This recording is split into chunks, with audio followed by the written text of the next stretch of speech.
So let's follow these instructions step by step and put together this cart. So here's everything that it came with. Not a lot of pieces at all. Y'all, I am not someone who's good at assembly, and I was able to figure this out. It's actually super, super easy, which is nice. First things first, you're just going to want to open everything up.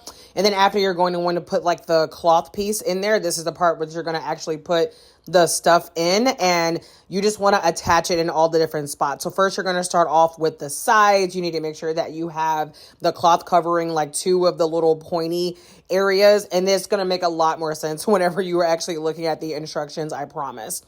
And then after that, you're going to need to attach them on the front and the back. So there's like a little Velcro thing that you just need to roll over. I started with the front, so you just need to make sure that you move the handle out of the way because you don't want that in the Velcro. You just move it out of the way. You roll it over, and yeah, it's super easy. Like literally it's Velcro, so it just sticks. So you do that on one side, and then you do it on the next side, and then this is how it is going to look. It should look nice and smooth like this. And then notice I still have the other sides covered. So almost the sides, the front and the back are covered now. So at this point, we want to be looking at making sure that the bottom is attached. So there's more Velcro at the bottom. Just make sure that you loop it around like those two vertical bars like you see, or horizontal, however you are facing it. Again, Velcro, so easy. That's it. Like for the most part, now the actual cart part is put together. We just need to add the wheels.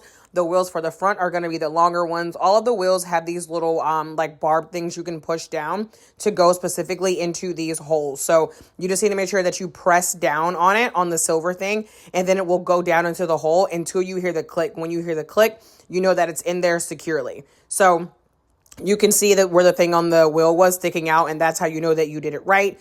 So you're going to do the same thing with the back wheels, which are a little bit shorter, but is the exact same concept. For some reason, with the final back wheel, the click would not come. It seemed like it was a little bit stuck, and I had to hit it a few times, but after that, it was perfectly fine.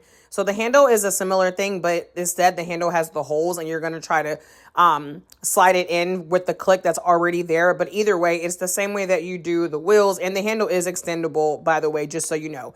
It's a little lower to the ground than I anticipated, but with the handle extended, like I don't have to bend over, so I'm not going to hurt my back that way. But yeah, this was the super easy assembly. You're good to go now.